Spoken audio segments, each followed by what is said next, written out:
everybody that is here in the sanctuary and to all of you that are watching us from home.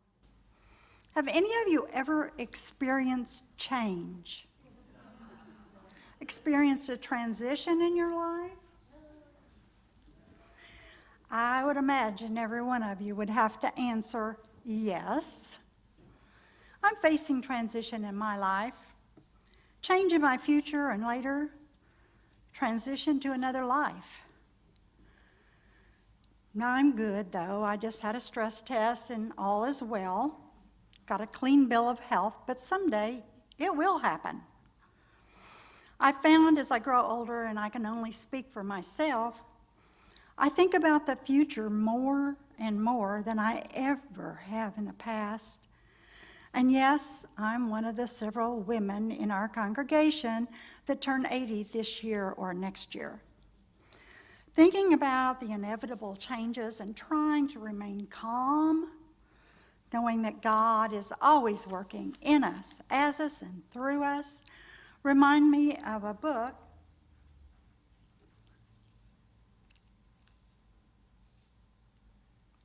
All right, I'm going to turn it on. Is it on? Nope. Will you flip the screen, please? All right. There's the book by Reverend Robert Brummett. It's Finding Yourself in Transition Using Life's Changes for Spiritual Awakening. He says this book has two objectives. One is to offer an alternative model for navigating one's way through life, and to provide somewhat of a map for our journey. A second, and perhaps most important, objective is to let and help the reader discover a way to go through the transition, for transformation. A transition is an opportunity for spiritual rebirth if we see clearly and respond wisely. The author was actually a teacher of mine when I was at Unity Village studying, and he was one of the first ministers that spoke at Unity Church of Overland Park when I went there. I had to chuckle because I was wrestling with a few things to talk about, and like I say, this book came to me because I'm looking at transitions. And I've always heard you preach or teach what you need to hear. So I'm talking to myself, and you all may join me if you'd like. We all have lived through many changes in our lives, and how have we coped with it? Reverend Brummett wrote, at age 45, he felt his life was over. His 25-year marriage had come to an end. His life was in chaos. His work as a minister in a Unity church was over. He was nearly bankrupt. His sense of identity was demolished. The pain and confusion was overwhelming, and he stood in shock, looking at the rubble that was his life. When I read this book years ago, maybe 25, I was working to heal from a second divorce, this one to an alcoholic, and I knew on the way to the church I was making a big mistake, and sure enough, after 15 months, I filed. I lost my car, my business, my condo, and I filed for bankruptcy. Now that was 40 years ago, and I haven't remarried since. Additionally, I had not healed from a totally unexpected separation and divorce after 15 years of marriage to my high school sweetheart. Our children were 5, 7, 9, and 10. My life exploded and it imploded. It was a therapist that sent me to Unity. And the Unity teachings were the beginning of my healing and changing my life from victim to victor. It changed my life for the good. That's why I'm still here. And see, there is a blessing in everything that happens, even if it doesn't seem that way. Sometimes it takes years for us to see it. Transitions come in so many ways. We get married, we have children, we lose parents, we lose loved ones, we get divorced, We experience bankruptcy, we have grandchildren, we lose jobs, or change jobs, or even change careers. We have a health challenge, we age, it goes on and on and on. We often fear and resist change, and our resistance is often subtle and unconscious. It would seem, despite our conscious intentions, there's a part of us that stubbornly clings to the old and familiar, even if it's toxic or unhealthy. We may have affirmed, I am willing to be changed, and yet there is something lurking in us unconsciously resists, we resist the changes that we want to see. To many of us, every change is a type of death, a death of an old way of living or being. To live is to grow is to change, and to change is to die to the old. In John 12:24, Jesus said to his disciples, unless a grain of wheat falls into the earth and dies, it remains alone, but if it dies, it bears much fruit. Would you turn the screen, please? Reverend Brummett writes, yet we fear death, and this very fear of death, the fear of change, is also our fear of life itself. To be fully alive, we must be willing to be changed, to surrender into the moment without resistance. We must be willing to die daily, even moment by moment. To live fully is to realize that death, any type of death, is but actually a new beginning in life. We have hospice movement and other conscience dying projects that help to honor and support many people in the transition of dying. We can bring some awareness to other life transitions, such as adolescence, marriage, midlife crisis, children leaving home, divorce, career changes, retirement, aging, and many other transitions that are common to the life in our culture. Transition is definitely a process. To understand the nature of the transition process and to trust the divine order and wisdom inherent in it within provides us with opportunity to use the transition as a time of accelerated growth and learning. Transition, although it's sometimes uncomfortable, it's also a meaningful time. Our order of life is disrupted and our old way is being disturbed. Times of transition are wonderful opportunities to gain strength and wisdom, opportunities to experience spiritual breakthrough and healings, and no one said it's easy. Slide. Some transitions are inevitable in our human experience. Some are probably, and others are possible, but perhaps not likely. Some transitions occur by choice and others are thrust upon us, ready or not. Some we can predict, while some others are rather unpredictable. Some transitions are pleasant and welcomed. Some are unpleasant and usually unwelcomed. Some transitions, such as retirement or divorce, may be a welcome to some and dreaded by others. Sometimes a particular event may cause us considerable pain at the onset, yet in retrospect, be seen as a turning point leading to a very positive life change. Birth and death are our greatest transitions. In between, we experience innumerable others, wanted and unwanted, expected and unexpected, pleasant and painful. And yet each transition has some remarkably similar characteristics. Each transition consists of rather three distinct stages. Each stage has its distinctive characteristic as well as its particular changes, and it has lessons to teach us. Each transition in general and each stage in particular has a specific gift for us if we learn how to recognize it. First, each transition begins with an ending. Change means letting go of the old before we're able to embrace the new. So the first stage of the transition process is endings. We like to believe that the stage of endings is followed by the new beginning, but it is not. The next stage is called the void. It is characterized by a feeling of emptiness and a sense of wandering in the wilderness.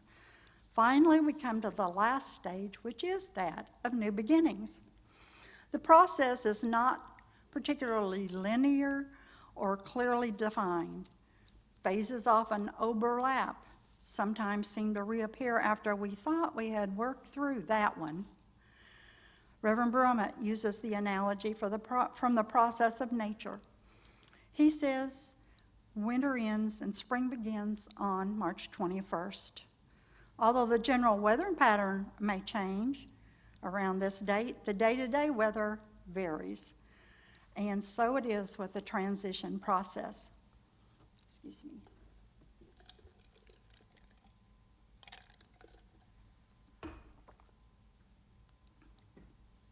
Each of us, when going through a transition, is a potential hero, for we are leaving our old familiar world and venturing into unmapped territory, not knowing what fate befalls us. We will encounter fear and self-doubt, and we will have battles within our own soul, and ultimately we will, if we persist, discover the wonderful gift of freedom and power that each transition promised us if we have heart to take the journey.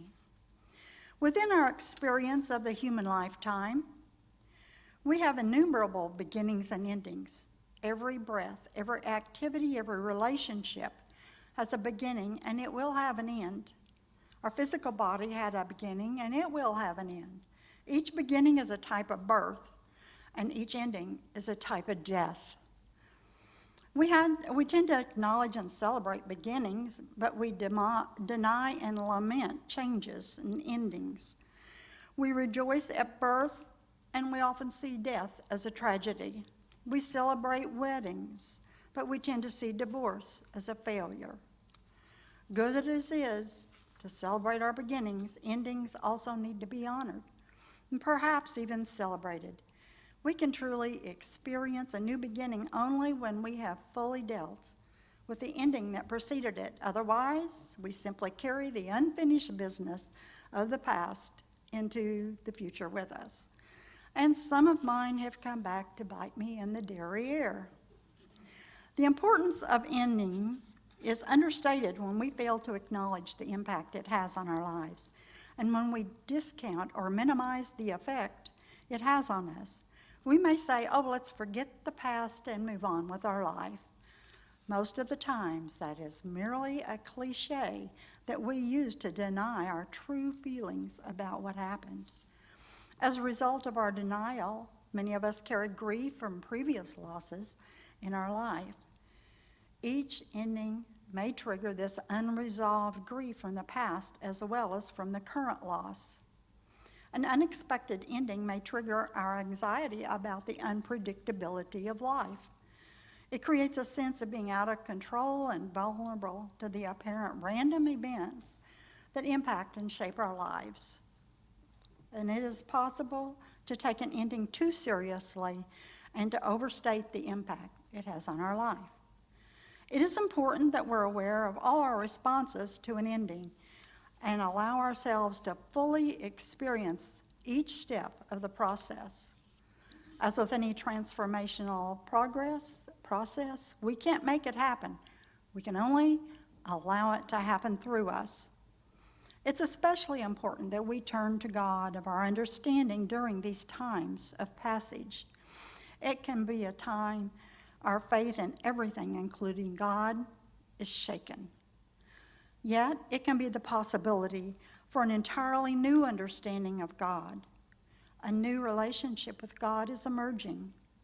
We can realize that God is not only guiding us through the transition, but is the very force that is bringing about the transition and the resulting transformation. The stage that follows the ending is the void. The void is like being lost in the desert and adrift on an endless sea. Time and space seem to lose their former reality. Self seems like a phantom, a ghost from our former incarnation. It feels flat and empty. Nothing seems quite real. Every time we try to snap out of it or pull ourselves together, proves to be futile. It's like putting Humpty Dumpty together again. Psalm 23:4, slide, says, "Yea, though I walk through the valley of the shadow of death, I will fear no evil, for thou art with me. Thy rod and thy staff, they comfort me." This is another confirmation for us that God is everywhere present, is always for us. Notice nowhere does it say, stop and take a vacation, pitch a tent, or buy yourself a condo. We must intentionally move on through whatever difficulty we're finding in the void. But as I said before, we cannot force it. We have to just let work through it. The avoidance of these feelings is behind many of our addictive and dysfunctional behavior patterns. Just as there are seasons of nature changing one to the other, so there are seasons of the soul as it journeys through time and space. As every winter is followed by spring, so every death is followed by rebirth, every sorrow by joy, and every void followed by a new beginning. Each season of our life is to be honored. These times can teach us much if we will listen. We seem to fear the season of emptiness. We don't trust it. We try to fill it with something else and seek to find a distraction for it. Rarely do we think of growth in terms of letting go, yet letting go is an essential step in recreation. It is a vital part of any creative process. In the biblical creation story, the earth was without form and void, and darkness was upon the face of the deep. Creation begins with emptiness. It's from emptiness that a new life emerges. The void can be seen as a time when we shed our old identity, the false self that we've been conditioned to believe is me, and become more clear about who we really are. It can be the death of the old mortal self and a rebirth to the eternal self. In letting go of who we are not, we enter into the experience of nothingness, of non-being. In allowing ourselves to have the experience of non-being, we come more fully to become truly alive and fully awake. What practical steps can we take to help us get through the process? In the void, the quickest way is to embrace each experience fully and let it go. Remember, that which we resist will persist.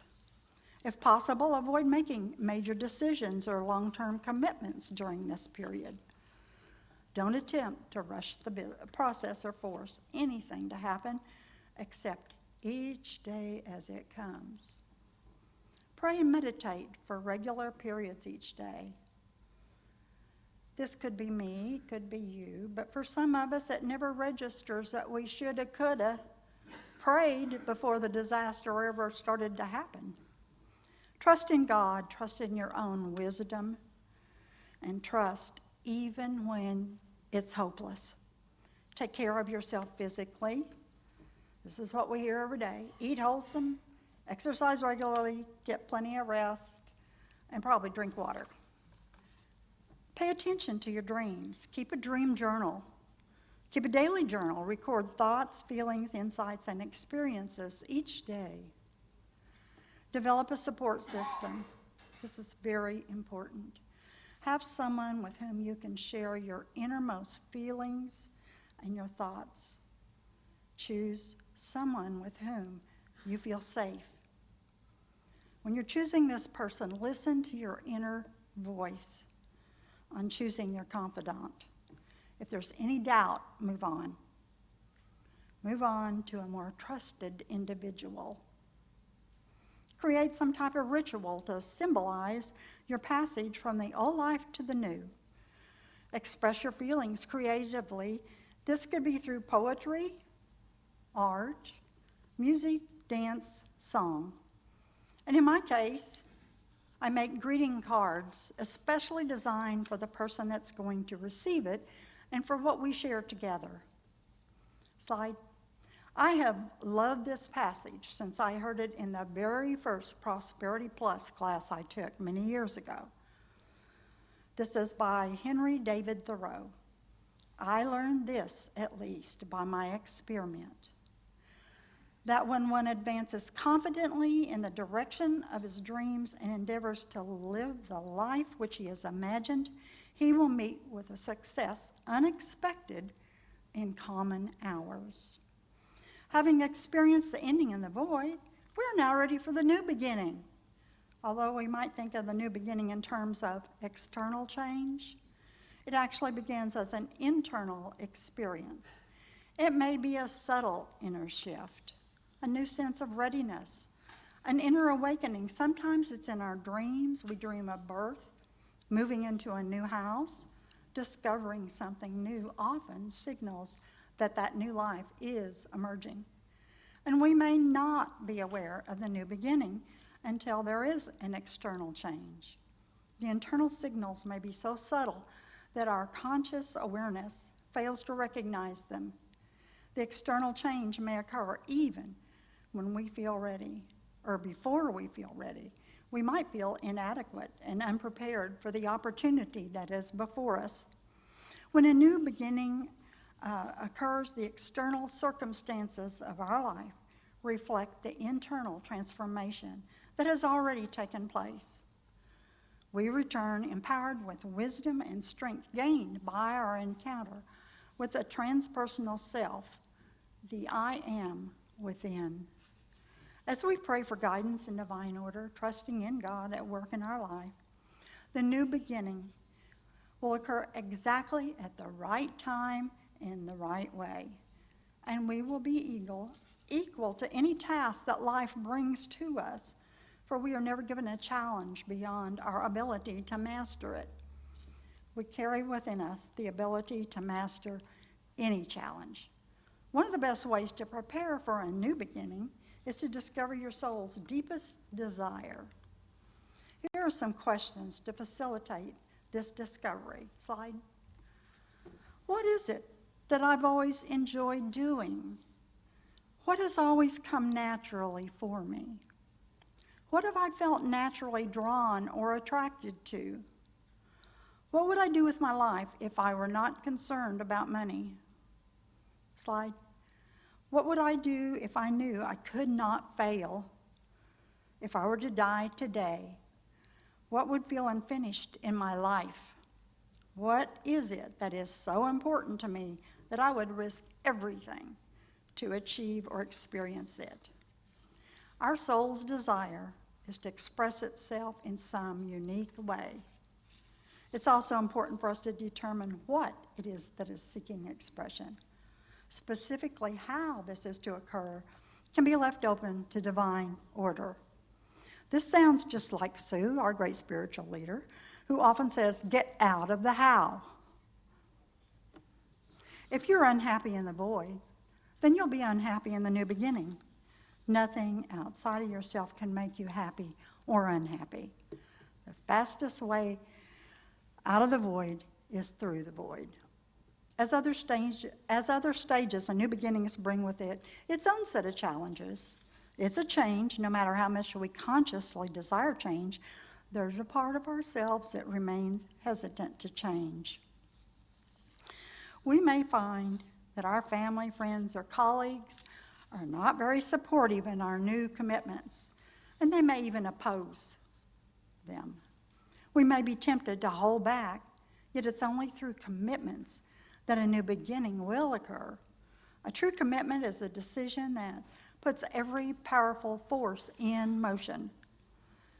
To be committed is to accept responsibility for being a creator, a co-creator of our lives.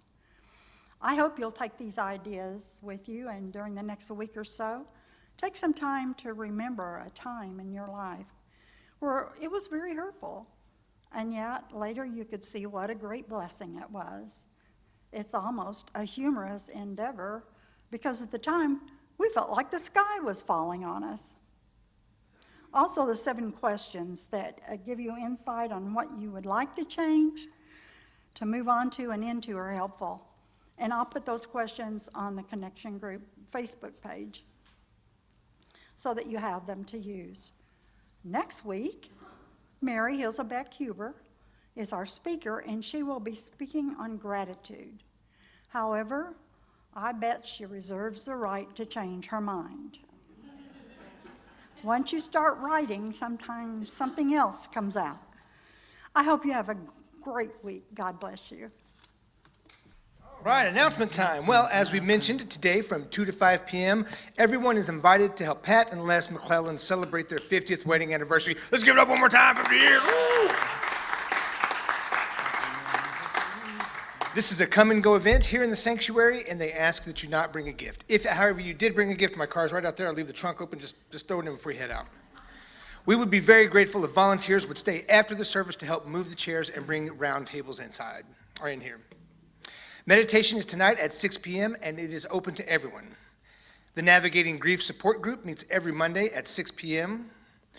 This week, the Tuesday morning book group is starting the book Divine Visits by Judy Varga. I am told that that is not about Zeus turning into swan and canoodling with the mortals, so sorry, Blaine, that's a different class. They meet every Tuesday at 10 a.m., and everyone is welcome to join them. The Mat Makers are meeting every Thursday at 10 a.m., and all are welcome. There are a variety of ways to help the effort, so please come and join us.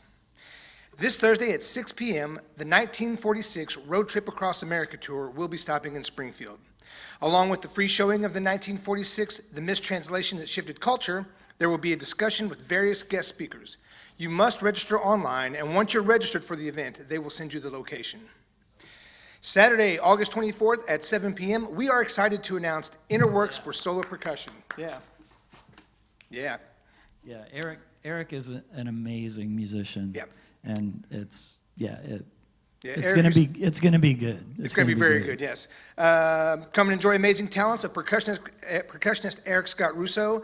Eric says, I want to thank you for the opportunity to present Inner Works. I'll be sharing a piece of my heart with you in God's grace.